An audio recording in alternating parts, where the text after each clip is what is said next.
Every Friday from 3:05 to 4 on 14 WILI and 95.3 FM. It's the Friday Sports Scene with Keith and Koivisto. Talking local sports every Friday. Getting you ready for the weekend and what lies ahead. High school sports, UConn, ECSU, and more. The Friday Sports Scene with Keith and Koivisto is brought to you by your local Dunkin' stores.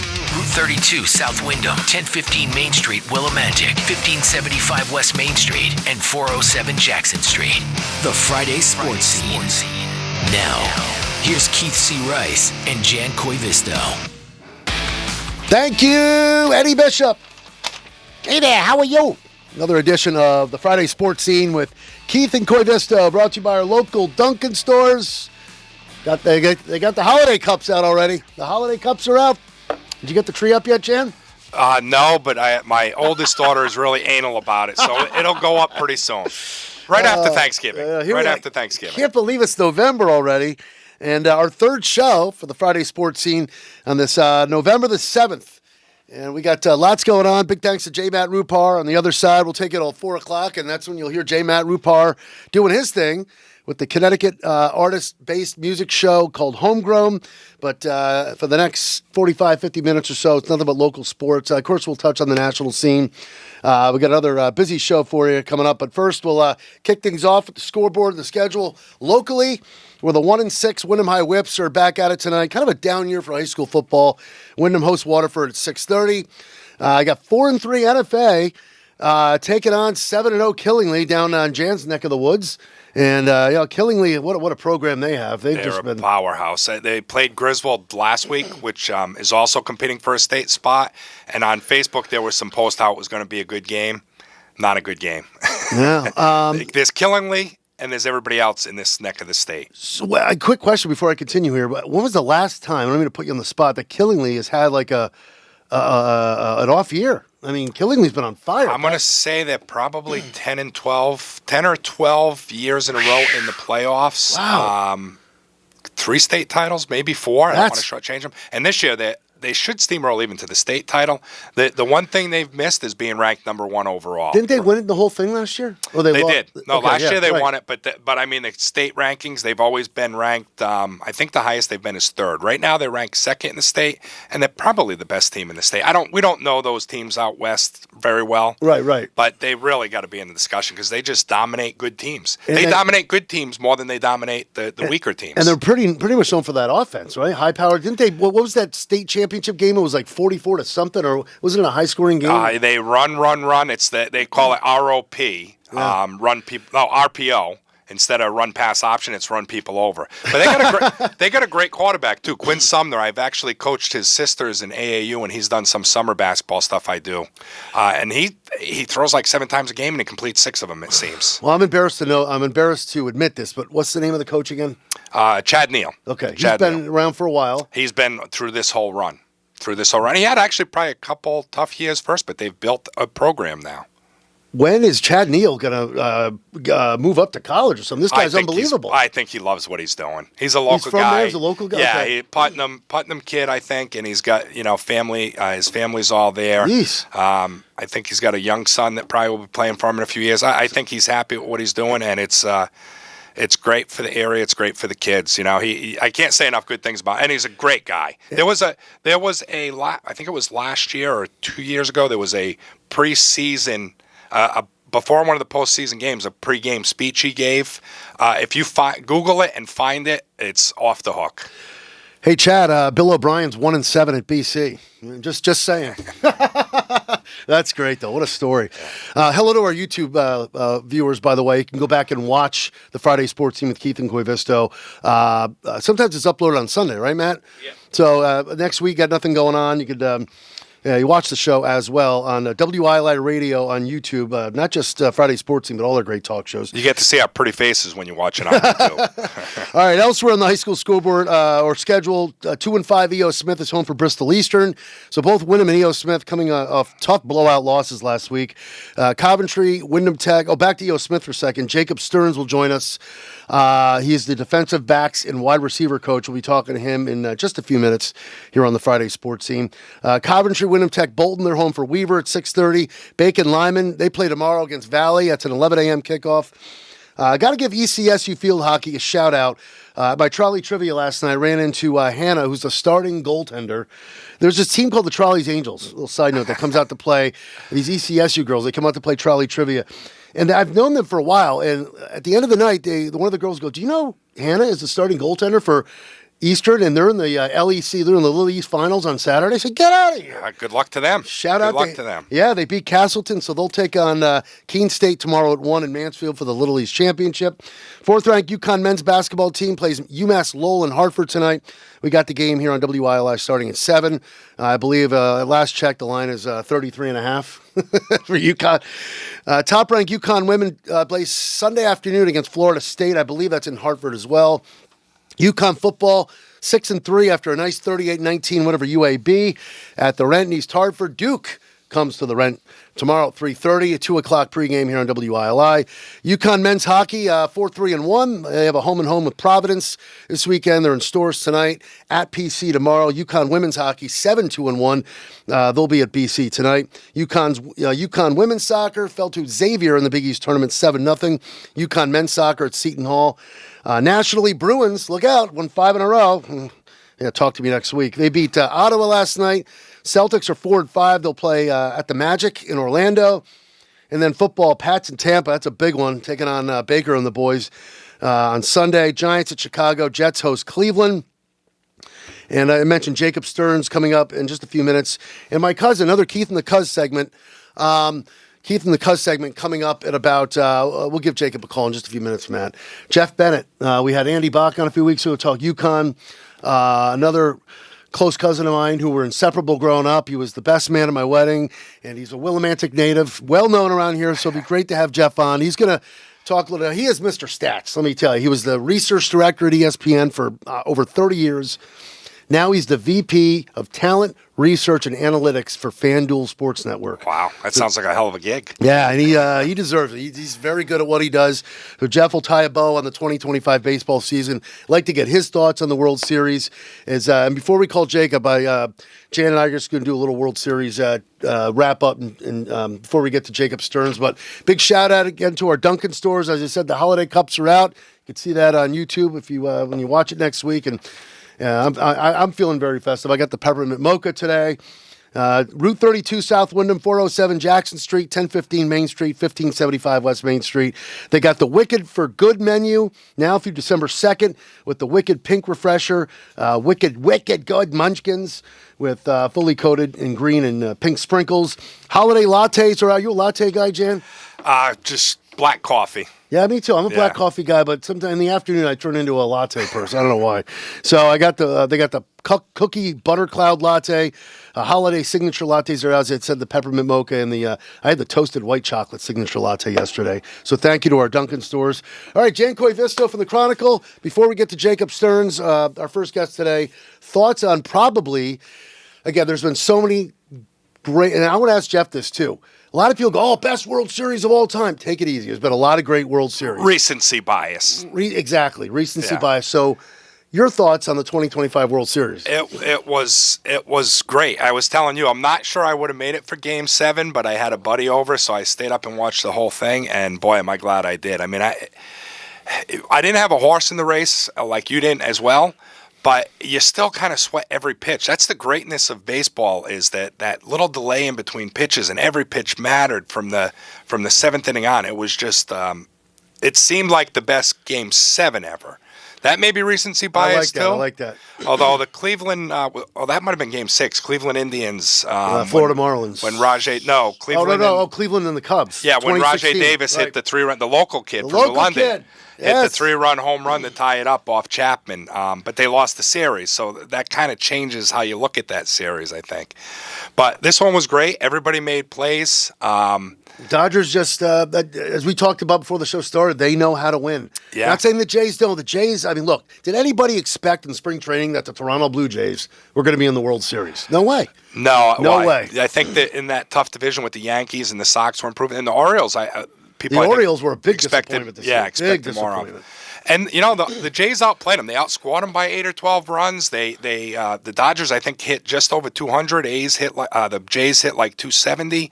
They outplayed them. It's just that's how baseball works. The final scores just don't always work out the way you think. A lot of tears in that Toronto locker room. I saw all over social media, from Vladdy to some of the other guys. Ernie Clement, who was another one. A lot of role players that just stepped up in an enormous way. But what I saw after a few days, because you're scrolling through your social media feeds, is just, complete. It was like a water show. You felt bad for that team. And come on, I think a lot of America was pulling for the Jays because they're tired. Not saying that, look, if you're a Red Sox fan, you can't. Jan and I were talking about this too. First of all, hate's a strong word. I don't even hate the Yankees. Will I root for the Yankees? Hell no. I hate the Yankees. I don't mind that. I used to get irritated when people would say how they like Jeter and he's such a classy player. No. You're supposed to hate him. Oh, I like You're that. Supposed to hate him. All right. And as far as the Dodgers go, look, I'm still a Mookie Betts guy. I get he wasn't coming back to Boston. I don't care. The Red Sox could have. That's a whole other story. The Red Sox. That's something I'll probably never forgive them for. They could have made a harder push. But it is what it is, and the Dodgers are back-to-back World Series. 13 playoffs in a row now. 13 playoffs in a row. The record is the Braves made it 14. It's a different era, obviously. It's easier to make the playoffs, but still, 13 in a row. They tied the Yankees and made 13 in a row there in the 90s to 2000s. I'm going to take a shot at the Red Sox real quick before we get to Jacob. At least that's an organization that wants to win. Now, I'm not saying the Red Sox don't want to win, but the Red Sox used to be like that, 6-7 years ago. They were going out. I'm not saying pay for everyone, right? But come on, get aggressive. We'll see now, though, because now they got such a good young base. They do, but now I hope they don't sit on their hands all. No, you gotta pick who to trade and who not to trade. Yeah. But I like the good young base, and they could be the next team maybe that's good and makes the playoffs for an 8, 9, 10-year run. If we didn't lose Roman Anthony, I think I say we because we're Sox. Yeah. That would have been a whole different story. All right, it's the Friday Sports Scene with Keith and Koivisto. Just getting going. Matt, we got Jacob. Jacob Stearns, how are you, my friend? Good. How are you today, Keith? Good. We gave you a pass last week as you had some, life took over and some very important news. Let's get that right out of the way first. This is huge, especially in this neck of the woods and even outside of Willimantic. We got Jacob Stearns on the line, who's one of the owners of Jack's Pleasant Pizza. We all know Pleasant Pizza right up here on Pleasant Street on the corner of Pleasant and Bridge. And, how are things been going? How was opening weekend? And, the first full official week with Jack's Pleasant Pizza. Jacob, before we get to football. Very positive. It's great to see the community come out and support. Actually, surprisingly enough, it's been way more takeout than deliveries over the course of the first opening week than we anticipated. So it's great to see local communities' faces and them coming in and asking questions and giving us feedback on how us and the staff have been doing. I came down Sunday night, got myself a half pepperoni, half plain, and I was devoured within less than 5 minutes. What's been the hottest things flying off the menu there, in the early stages here of Jack's Pleasant Pizza? Right now, it's been the Big Jack Mac, which is like a cheeseburger pizza with Thousand Island. Wow. That sounds pretty good. Holy Moses! Wow. Is that one of your favorites, Jacob, or are you just saying that's one of the popular things flying off the menu? No, that's been the most popular thing coming off the menu. My personal favorite is a Hawaiian pizza, but I know how people are. I don't know about that. That could start a whole debate now. Pizza debate. That might tell me. Pineapple on pizza, yes or no? You don't like that? No. Oh, no. Jay, there's so many great toppings. I love Hawaiian pizza. Me too. You got me with the cheeseburger. Anything you call something meat lovers, I'm in. But I don't know about the pineapple. Oh man, I hear you. Jeez, I may have to get pineapple tonight. I may have to come down and get the Hawaiian. All right, well, you won't be at Jack's Pleasant Pizza tonight because you got a football game. But Jack's is open. What are the hours quickly before we transition to football? Tonight they're open 11 this morning to 10 o'clock tonight. Same with tomorrow, and then we close. And then it's 11 to 9 throughout the week. Very good, very good. Check it out, Jack's Pleasant Pizza right there on Pleasant Street on the corner of Pleasant and Bridge there in Willimantic. All right, E.O. Smith football. You are the defensive backs wide receiver coach. You got Bristol Eastern tonight. How you guys feeling going into tonight's game up in Mansfield? Good. High school football, there's a lot of winnable games. Obviously, these kids go from taking geometry and algebra to then strapping up putting the gear on and playing football on Friday night. So you never know. Like I said, it's a very winnable game. Well, it's going to be cold, a little bit windy. I think we have a good chance of taking home a victory tonight at home. So I got you at 2-5. Yeah, tonight looks winnable. I was looking at the scores, and it looks like you got some like scores with Bristol Eastern. Then you got a Berlin squad that looks a little tough, but then also you end with Tallinn, which could be a win. Yep, Tallinn's always a coin flip just because it's technically a rivalry game now that E.O. Smith doesn't play Wyndham anymore. It's like growing up, Wyndham and E.O. Smith was like kind of like the rivalry. They played on Thanksgiving Day up. Now, so Tallinn's kind of taking that role. Berlin is probably top of the class right now. They're in another echelon of undefeated, I think. At the moment. Yes. The conference we're playing is very strong. We like to throw the ball a lot. It would be nice to see today us establish a little bit more run game to kind of open things up in the passing game as well. So I think I grew up in the 80s, and E.O. Smith was always a soccer town. How has it been with the athletes? Like, do you think and I know you don't want to be against another coach, but do you guys lose some of your better athletes that maybe could be football players to that soccer program? I think, yes, I definitely think that, and I think that's a huge problem in Connecticut in general. I played high school football down in Florida. Down in Florida, there's no snow, obviously, so soccer is actually a winter sport, so there's no conflicting, so you're not losing quality athletes to soccer. So, how many years you been on the staff now at E.O. Smith? I believe this is your first year, right? Yeah, this is my first year on staff. I'm an alum at E.O. Smith, so I played 2 years under Coach Kelly, who's our head coach. I graduated in 2017. So you're defensive backs and wide receiver coach. Tell us what it's. How do you? Is it tough to not multitask, but what's more of your specialty? I mean, I know you're up on both, but defensively, I feel like my talents are more used. Steve Gonzalez, who's been around, also helps coach receivers. It's mostly the same kids, so we have a good repertoire of communicating and going over techniques and stuff that we'd like to see based on a week-to-week different opponent. Who's the quarterback up there for the Panthers again? Tom Podesic. I believe he now holds all passing records in school history. Is he? Is he going to be playing next level possibly? Yeah, I believe he has a couple Division III schools looking at him. Right now, he's actually playing through a broken thumb, so he's a big, strong, tough Playing kid. through a broken thumb? I hope not a non-passing hand, I hope. No, non-passing hand. Last Saturday, he played the cast it up. He still has the cast going into this game this week. All right, wide receiver coach. Tell us about your wideouts. You got a good one, I think, right? Yeah, we have a plethora of options.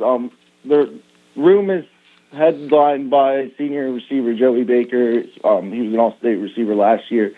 He's also a DB. We have up-and-coming juniors for next year, which are sophomores now. Christian Gaskins and Sammy Bolduck, who are both very productive and played 90% of the snaps.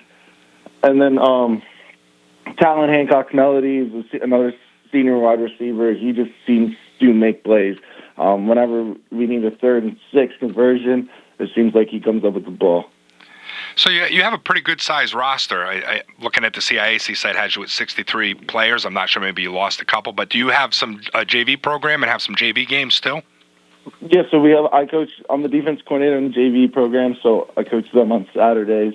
And then we have like a Froshmore, which is like a freshman. Oh, wow. Some guys that may play on Thursdays, depending on scheduling, with other schools, since we have better numbers than most schools around. So that sounds pretty positive for the future. How are those teams doing? Yeah, how are those kids that you're coaching? They're pretty good. Our JV team's pretty good. Our sophomore class, which will be juniors, we're very hopeful for. There's about 22 kids in that class.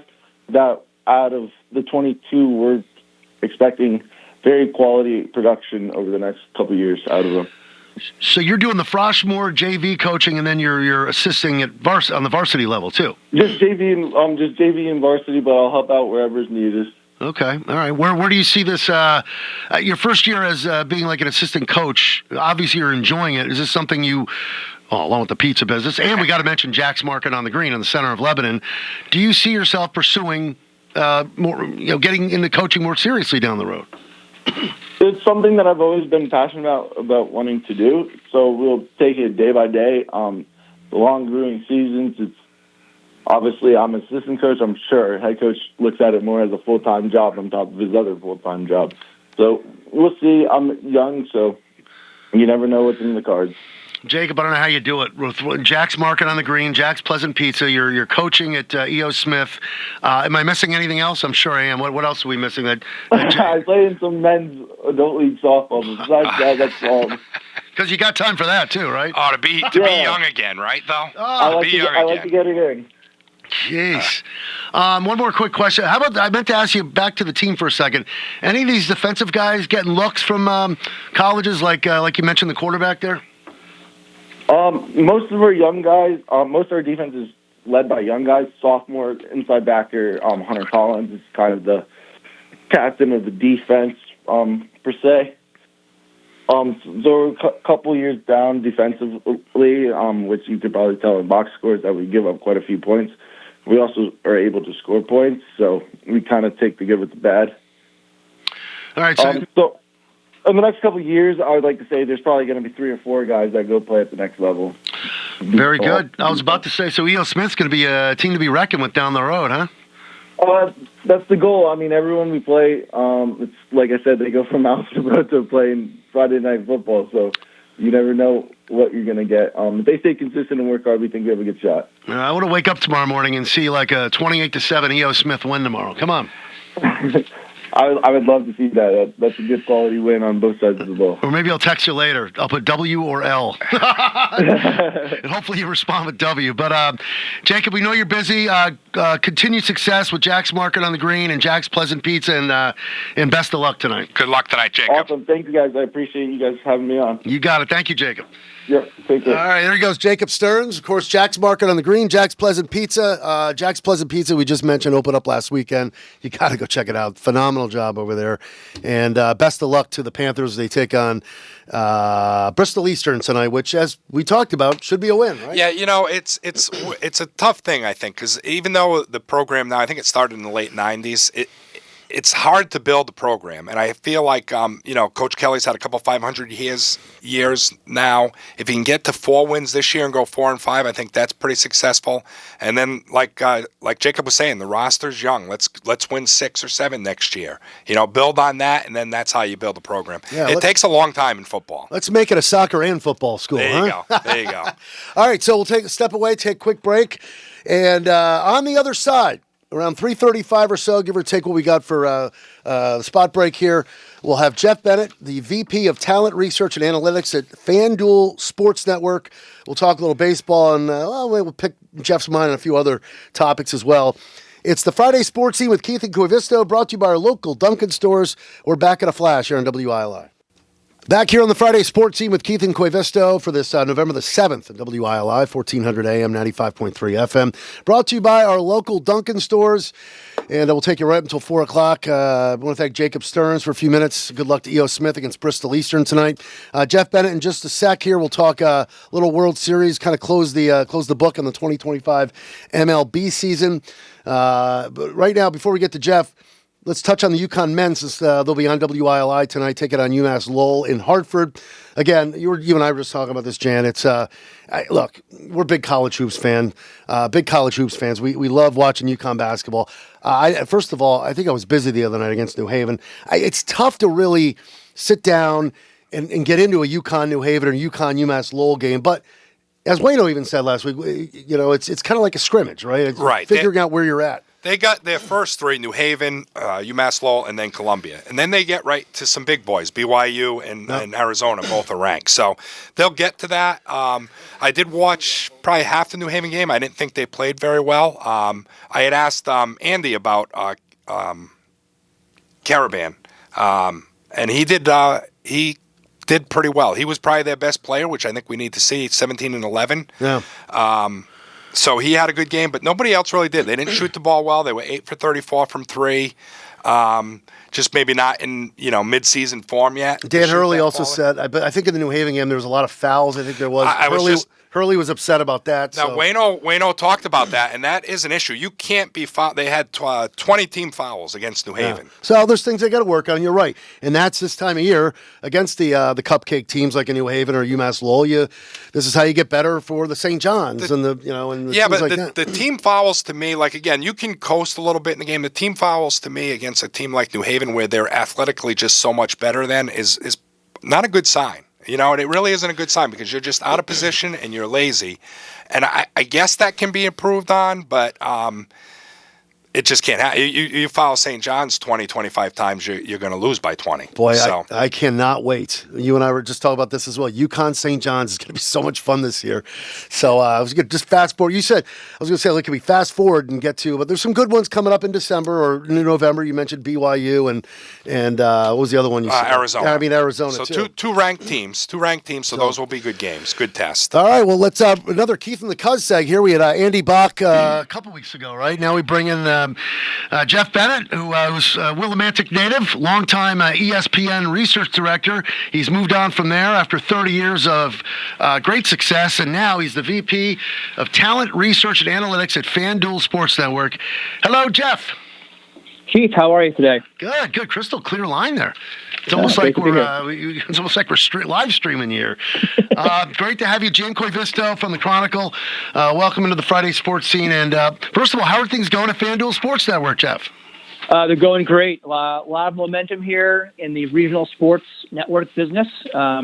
We don't get it in Connecticut, but we have a huge footprint across the country, mostly in the Central Time Zone, Southeast, all the way out to Los Angeles, where we have three teams, the Los Angeles Angels, the LA Kings, and the LA Clippers, and we do the home broadcast. So when there are games throughout the year for baseball, NBA, and NHL that are exclusive national games, but other than that, we have the home broadcast. So it's like a NESN or MSG or a Yes Network that does about 150 home games a year in baseball. That's what we do for 29 pro teams. So we have other programming as well, but it's been a great start here since I joined it in March. Great. Let's talk LA Kings hockey. Yeah, I can actually do that. I know you probably could. Sad to say. As long as you're not turning into an LA fan, Jeff, because Jeff and I grew up, with you want to talk about passionate New England sports fans. Jeff and I we were big time New England sports. So fans. when the Whalers left, I became not a hockey fan. I just broke my heart. I was in college, I think, just out of college, and now I can't do it anymore. Yeah, April of 1997, I think it was 2-1 versus the Lightning. I as someone who worked at ESPN and lived in Central Connecticut, just not being able to head over there to go to the Civic Center to see the Whales play. Same here. I think I rooted for the Hurricanes for maybe 1 year. Hurricanes in Carolina are a FanDuel team, so I follow them professionally. Right. But even when they throw the old throwback uniforms on for the Whalers, it just doesn't hit. Yeah, I feel like whenever they do that, they're kind of rubbing it in our faces. Like that. Come on, do you really got to wear that? Come on. I don't like that this is actually I actually had the opportunity at ESPN to talk to their owner, who's a fascinating guy. Wow. Billionaire, and for me and him on an hour, he was trying to convince me to get pickleball data, which he's very into, onto the ESPN app. But we got talking about other sports and analytics, and he's actually he loves the Whalers colors, and he loves the franchise, and he loves the intellectual property of the Whalers, and he wants to celebrate the Whalers. That's why he's doing it and wearing the uniforms. But it does feel weird outside, Carolina to see them wearing it. And Jeff, do you hear 30 years later? Do you guys? I hear this from a lot of people. Hartford Whalers, best logo ever in sports. Oh, yeah. I hear that everywhere. Well, it takes a while to figure out what it is, even, right? That's what the beauty of it. Once you see it, you cannot unsee it. Right. It's kind of like the Milwaukee Brewers, also. Yes. Yes, very good. Those are some of the best sports logos out there. Yeah. All right. Let's get into baseball. Talk about the Milwaukee Brewers. They were kind of a letdown there in the playoffs. But all right, World Series, Jeff. I asked Jan this right off the bat. Where do you rank the 2025 World Series as far as and Jan made a great point, recency bias. Where does this stack up among the best World Series ever? I think it's a little dramatic. It was a great World Series. Where do you rank it? Yeah, I don't know if I've actually thought all the way through it's number X on the list. I think the fact it's in the conversation is a treat. especially when you had a team from outside the United States playing that wasn't even it didn't have a single national TV game in America, to kind of capture really the audience in North America, including Canada and Japan. People were fascinated around the world with that 7-game series over 9 or 10 days total. It's a great one. I happened to be at the 2001 every game of the 2001 World Series, which was extraordinary, but it did have some real blowouts also. I was, I'm not a big expert on the 1926 World Series, but it ended with Babe Ruth getting thrown out down by 1, stealing second base. Well, he acts like he was there. Look at that. He was pretty good, Jeff. And before my time, in the early 60s, the Yankees and Giants had a Game 7 where Willie McCovey had the tying run at third base in Game 7 and lined out. I think it was Bob Richardson made a leaping stab in the infield that would have scored 2 runs and flip the series right there. So there's been some great ones, but to get 7 games, to get an 18-inning game in the middle, to get 2 games that are were series clinching possible elimination games in 6 and 7, end on double plays with the runner in scoring position, the tying run, unprecedented. You had unprecedented the Savage 12 strikeouts, no walks. You had the unprecedented Ohtani reaching base 9 times. How about the catch? How about the catch in Game 7 where? So it's one of those things where it's going to look great, like on a spreadsheet or looking at Baseball Reference, like I talked about 1926 and 1962. So I didn't see any of those plays with my own eyes, but I know how great it was. It's going to look great. It's going to pass that test, and it's absolutely going to pass the test of people who actually watched it and can tell you they almost won on a replay by 1 inch at home plate, or Pages comes in the game and 2 pitches later runs over his teammate with the bases loaded to make a game-saving catch, or all these or the double play in Game 6, all these crazy things that in the play-by-play 50 years from now may not show the greatness of it. It passes both those tests, being it's going to stand alone in the history books when you look at it without seeing it, and it's going to have those great moments, and then the stories, two-way players, Dodgers emptying the bullpen with starting pitchers in Game 7, using I think every pitcher who started a game in that series pitched in Game 7 other than Gaussman. I think everyone else they used all their starting pitchers on both sides in Game 7, where earlier 15 years ago that would have been a parade of 1-inning relievers. Yeah, so it was a treat. It was a treat to see that. Yamamoto might have had the best pitching performance. Keith and I were talking about that before the show a little bit. A little different time now because Gibson in the 67 was pitching complete games in 3 games, but still 3 wins and closed out Game 7. Yeah, I was at Randy Johnson in 2001. He pitched dominant in Game 6. He came in relief. Got lucky in Game 7 because they won on the blooper there by Luis Gonzalez. Yep. So that gave him the win in Game 7. But he was only pitching one and a third inning, whatever, in Game 7 of 2001. Yamamoto going 2 2/3 or whatever the day after, going 90-something pitches.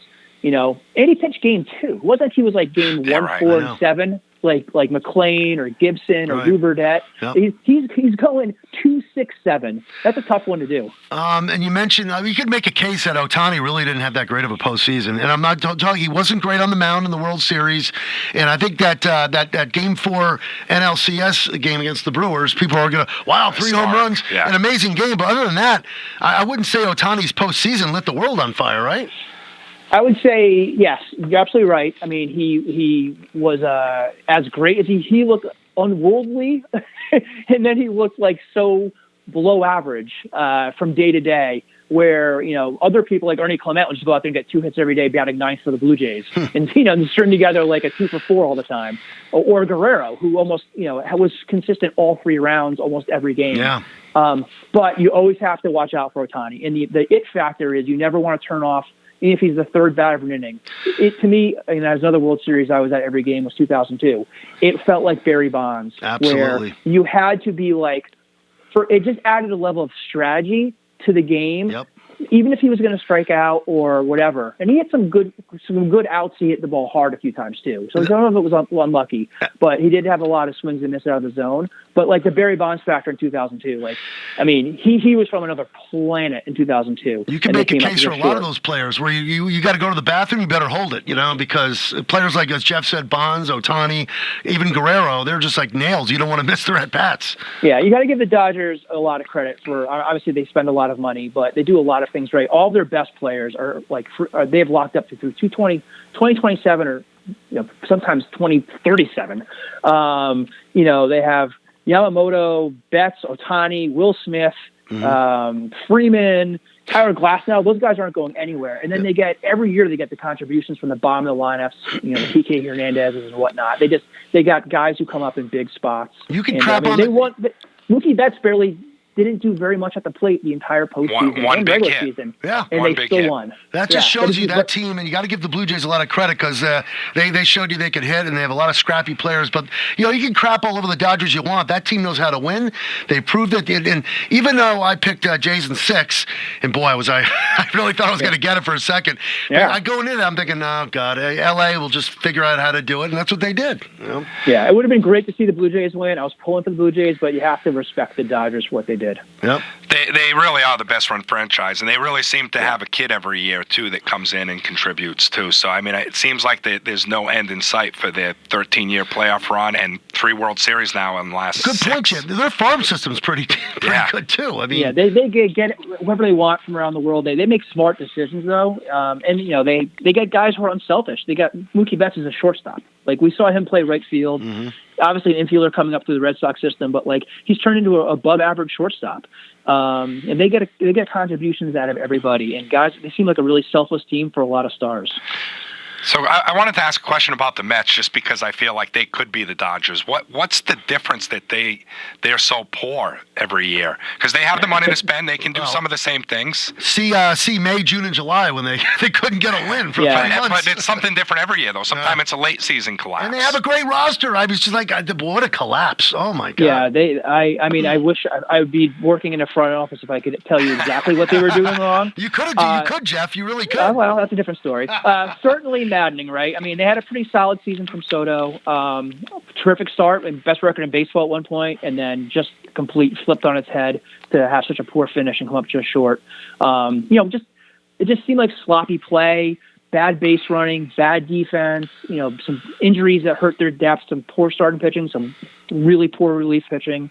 It just, unfortunately, outside of catching lightning in the bottle, maybe 3 or 4 seasons in their entire franchise, they've just been snake bit. They're one of those franchises that just, if it can go wrong, it can go wrong. And, obviously everything went right in 1986, 1973 and 69 were great seasons.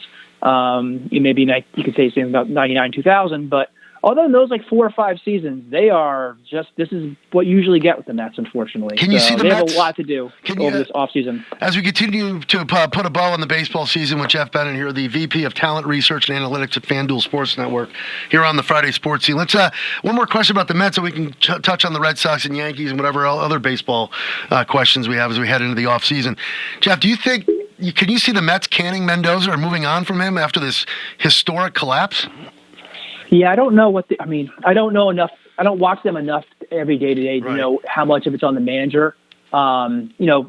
Steve Cohen, the owner, certainly isn't afraid to make a splash and do something. And I guess it depends who's out there, but I don't know. There's a lot of managers out there that just really don't have a track record of improving guys, and some guys win. It's a chemistry thing. So I don't have enough of a pulse on the finger of finger on the pulse, I should say, of how Mendoza has the locker room there. But they're probably going to lose Pete Alonso or maybe also Edwin Diaz in the bullpen. They got some major things to overhaul here in this offseason. What's a little weird to me is it seems like it's so much analytics now for the managers that they kind of take that out of the game. But then you see Dave Roberts doing things, unless the analytics somehow show Glasnow is going to pitch 2 or 3 strong innings in Game 7, doing things that don't seem analytical to me. Yeah, I think the best teams use it. Certainly have to be aware of it because the data sees every pitch, not your team, every pitch around the league. It puts stuff in context, and there's more stuff they're tracking than ever. With spin rates and bat planes and all the stuff that honestly I don't really follow that closely, but I know that can help you get a little bit of an edge for matchups. But the reality is, they're players still. They're human beings. There's feelings in the dugout. They're how guys feel. There's things in their head mentally. There's things in their home life. The manager knows that, and the spreadsheets will never will. So the teams, and it seems like the Dodgers are one of those teams that blends it together well, where the analytics will help guide and help them maybe not make the wrong decision, But sometimes when things are close, there's a range of outcome. It's not as binary as like it's a 52% chance of succeeding, therefore it's a 100% chance of succeeding. You have to have like, hey, that's between 40 and 60%. It can go so easily the other way. So let's look at the other factors that may swing us in our favor. Can you tell he's a numbers guy? Yeah, awesome. I knew he'd need that question up. So I got a question for Jeff. Not to get off the subject of the 2025 offseason and where we're heading with the local teams and so on and so forth. I got to ask Jeff this because him and I will text every now and then. But I know you're a big stats guy, numbers guy. What are your thoughts and feelings on analytics in sports these days? I'm putting you on the spot. Well, I mean, it's my job, so I have to be. It's been good for me. It has been very good for me. I mean, it gets a tough rap. So when it goes wrong, it's easy to be like, oh, the book of the numbers. And yeah, is all the analytics. There's two different ways of looking at this. For the team, you're stupid not to you'd be dumb not to like put your head in the sand and pretend they don't exist. And some teams are doing that 10 years ago. And then every team got involved with the front office and using that to make better decisions. Better drafts are better. Free agent signings are, I think a little bit better. There's still some stuff up in there, but like the analytics, just because you have a small organization or you run a baseball game in a more efficient way, doesn't make it a better TV product.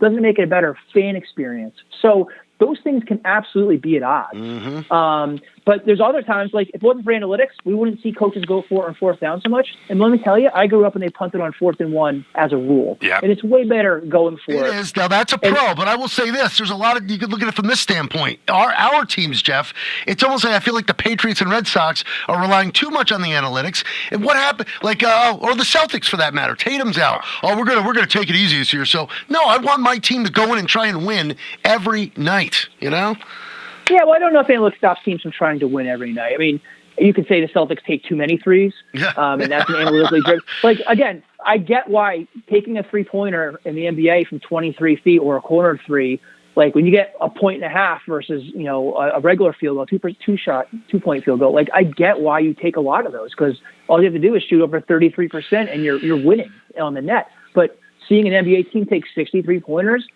while it's a great strategy, is that a good TV experience? Right. I don't think so. Unless it helps.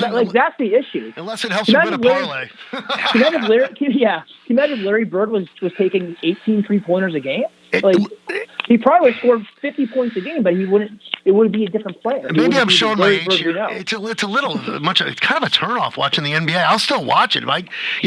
Jeff, Jan, and I, we all grew up in the same time period. It's just like I can't sit through an whole NBA game, especially as a big of a Celtic fan I am. It's just tough. NBA postseason is great, and a FanDuel sports team that I get to watch a lot is the San Antonio Spurs. They have Stephon Castle, who's a really great player. But oh my gosh, I will not miss a Wembanyama game. Oh yeah, I think he's doing something that will never. I mean, he's 21. He's unbelievable. And what he's doing is every night. It's unbelievable. So there's some amazing. There's some amazing athletes in the NBA. Ironically, I was just talking to somebody about Wemby, and one of the things I thought he had to do this year was take a few less threes. I think he took 7 or 8 a game last year, and now he's way under down. 5, and it's way down. You got to take them. Even the bigs have to take them, but I like that he's doing a little bit more of other things. Wembanyama is respect it, though. He's like a Guerrero, as we're talking about, a Guerrero Otani. He's in that category, Wembanyama, no doubt about it. We're lucky we have people like that like Otani. These are like more than once in generation players. So that's the cool part about being a sports fan right now. All right, but we only God, it's amazing how time flies here. We got about 6 minutes and change counting here. So let's give us a quick rundown of what the Red Sox and Yankees got to do as we head into the offseason here. What could you see happening, Jeff? I'll go quick as I can here. I mean, the Red Sox, I think it's a very encouraging year for Boston in 2025. The young kids we've been hearing about in the farm system came up. Roman Anthony, Marcelo Mayer, Christian Campbell made the team out of spring training, which was a surprise. Roman Anthony is 21 years old, and he's not going to turn 22 until early part of the season next year. He quickly started batting leadoff. He completely changed the way teams approach them. He's super patient, yet he has power. He has big moments. He is just a franchise player for Boston, and he's must-see TV. So they certainly weren't the same team once he hurt his oblique in early September. They just ran out of bats. against the Yankees in that 3-game series in the playoffs. I mean, they're starting with basically minor leaguers batting 7, 8, 9. It was Sogard, Eaton. In the starting lineup. To think they weren't very competitive in Game 3, but they had a 1-0 lead in a best of 3 with that lineup. So overall they got as much juice out of that as they possibly could, that team. But Alex Bregman was a fit in well in the clubhouse. His swing fit in well with Fenway. He certainly missed some time early in the season, and him coming here, to Boston was kind of the end of Rafael Devers with that whole switch about position and DHing. So that's unfortunate that was happening early in the season, being the cloud. But once Devers was gone, and I'm a huge Devers fan for what he did for the franchise, they were just a better team, and the parts fit together better post Devers. So they got to kind of have that lineup flexibility, I think, still, but build around the young kids next year. Get more pitching. Lucas Giolito is also a free agent. He really ran out of steam at the end. Derek Crochet looked like a star. Are you surprised? Are you surprised Bregman opted out? And who's one big free agent you hope or you could see the Red Sox signing in the offseason? I'm not surprised Bregman opted out, just because that was kind of sounded like that was going to happen the entire year, and it had nothing to do with how he liked Boston or anything like that. So, I guess from a business decision, I'm not surprised. I'm disappointed, but I'm not surprised. Yeah. The one, I think, Pete Alonso, you get a right-handed bat like Pete Alonso in that lineup. I think they're still a very left-handed heavy team. And with Fenway, I just feel like Pete Alonso, his time in New York is gone with the Mets. And I think he'd be great to have in the middle lineup of the Red Sox. I agree. Yeah. That's who I would want. And for the Yankee fans, we have plenty of Red Sox Yankee fans in this area. And, of course, Mets, but we already touched on the Mets. What do you see with the Yankees this winter? They're still going to, compete for the title. They have the aspirations. They had a 90-plus win team. They came up just shy for the division. They came up just shy versus the Blue Jays. They outlasted the Red Sox. But I think overall, their aspirations are, championship or bust. They've had one championship since 2000 season, and that came, so they've, it's more 24 or the last 25 times they didn't win the championship. So I think overall it was an unsatisfying year for Yankee fans and the Yankee front office. So, Garrett Cole, they didn't have Garrett Cole last year. I think that kind of knocked them off their access right away.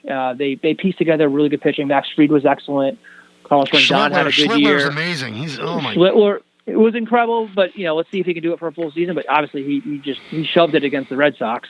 Yep. In that matchup of Connolly early versus Cam Schlittler. Who would have saw that one coming?